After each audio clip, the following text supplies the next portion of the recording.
What's up, YouTube family? Welcome back to my channel for all my loyal viewers and subscribers.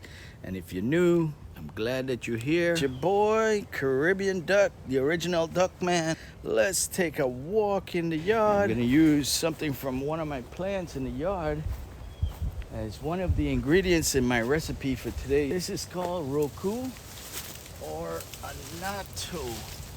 I'm gonna get some for you right here so you can see what it looks like. This is it, guys. So this is one of the ingredients. We use the seed from this pod. The native Indians use this for decorative rituals, and today we now know this as very nutritious and very medicinal. So we're gonna use this to cook with today. This is one of the main ingredients in stuff like cheese and stuff like this. That gives it a nice bright yellow color. So we're gonna use it to make our recipe today. I'm gonna be collaborating with another YouTube creator, another Caribbean West Indian from Guyana that makes some delicious food. He's got some awesome recipe to share with us, so show him some love. It's Cooking with NP. Check him out, guys. He's from New York, I'm from Florida, and today we're gonna bring you an awesome recipe. This is another wholesome comfort food that's shared within the Hispanic community and Hispanic countries, and each country have a different variation of it.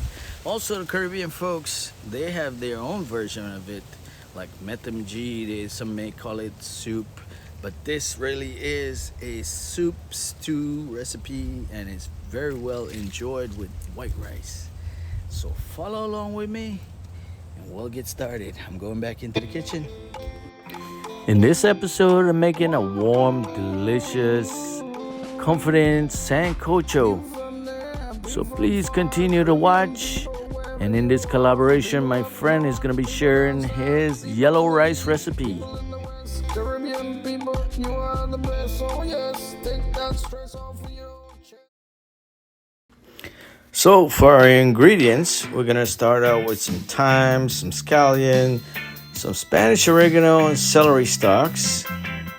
We're going to need some carrots.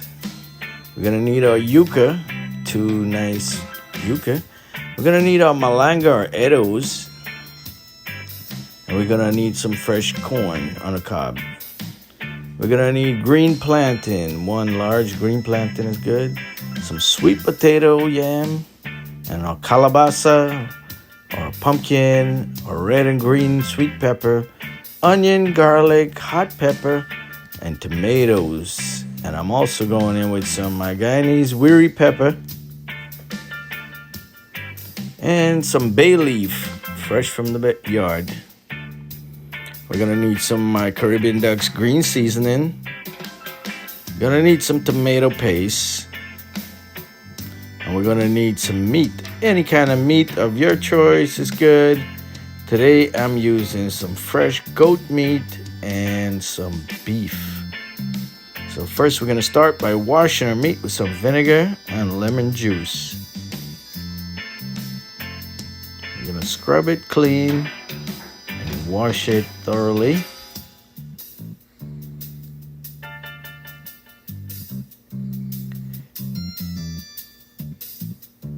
After washing and draining, we're gonna go in with some of my green all-purpose seasoning. Now this is different from your regular green seasoning because my Caribbean Duck's green seasoning has a lot more ingredients in it, and it's much more delicious in my opinion. So we're gonna marinate this meat in the green seasoning.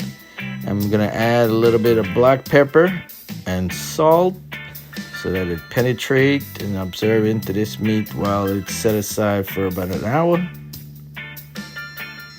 We're gonna continue to let that marinate while we cut up all our ingredients here.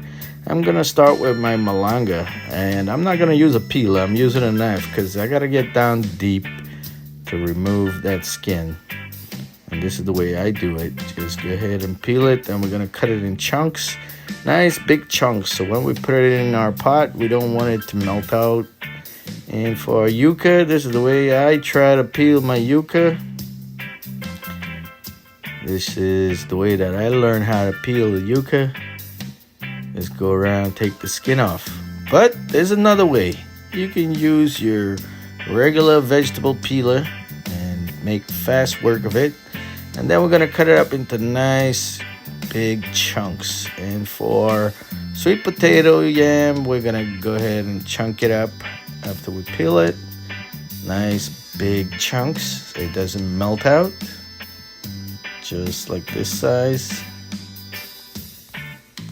And for our calabaza, our little pumpkin here, we're gonna chop it up into small pieces and peel off that thick skin. You guys be careful when you're cutting the skin off. Skin is kind of thick, so we're gonna cut that up in nice big chunks as well. Because when we eat in our soup, our stew, we want to be able to get nice chunks. And for corn, we're gonna cut it into little medallions, about 1 inch to 1.5 inches thick. And we're gonna wash all these vegetables, these roots vegetables, and set it in some water to make sure that it doesn't turn color. Now this is the easiest way I find to peel my plantain. I cut it in half and cut it down the sides and then take it off in sections. And now I'm gonna grate my green plantain here. And I'm grating my green plantain to make this nice plantain dumplings. It's so delicious and easy to make. After grating it, I go in with some seasoning, some black pepper and salt, and mix it all together. And guys, you gotta try this one. For all my YouTube family and creators, try this one in your next recipe, the plantain dumplings. And now I'm gonna cut up my tomatoes into nice chunks. Just dice it all up. I got about 1.5 cups of tomato there, and another 1.5 cups of sweet pepper that I'm gonna dice up here for this recipe. We're making a nice delicious stew here, so we're not skimping on anything. And here it is. Chop it into nice small pieces.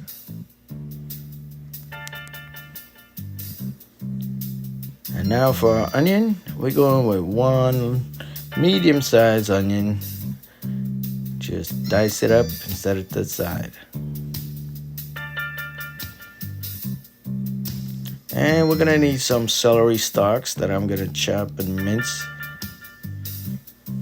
Because remember, we're making a soup here, so this is gonna be the base for your soup, stew base. And I have some fresh Spanish oregano in the yard. You can get your dried oregano if you can get your hands on these fresh oregano. And my fresh green scallions from the backyard.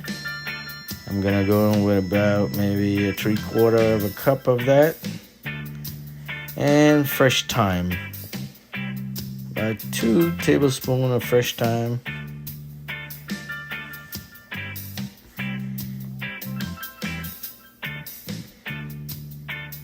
Here it is. And now our garlic, I'm going in with about 5 garlics that I'm gonna chop and mince into tiny little pieces here. And not to forget the peppers. These are my worry peppers for flavor. It's not gonna be super hot, but I'm going in with 1/2 of a Scotch bonnet pepper. And I'm going in with some olive oil and my annatto oil that make it nice and rich and bright colored.